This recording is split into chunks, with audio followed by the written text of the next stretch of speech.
information, then you may need to go get information. Once you get the information, you may find out the task isn't nearly as bad as you thought. So, just finding that out.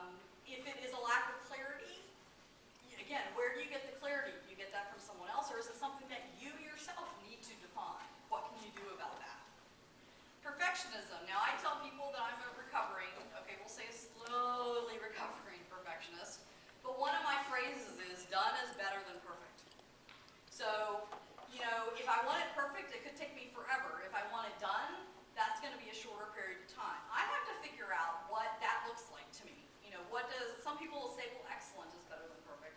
Could be, for me, I try to think in terms of done. I want this done, it may not be perfect, but, I can figure out what done looks like, and I'll be good with that. Well, sometimes I'm better with that than other times, but again, something to work on in terms of procrastination. And the other thing, which we've mentioned before, is designating your hard tasks for your high energy time.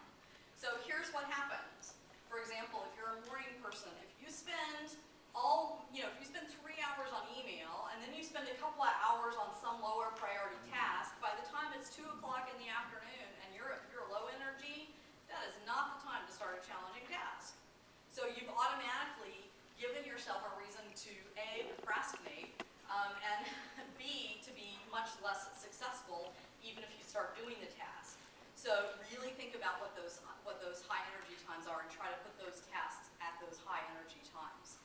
The other thing I tell people is sometimes just 5 minutes. Okay, so I'm a big timer person. You've heard me say timers. I'm a big timer person. So set a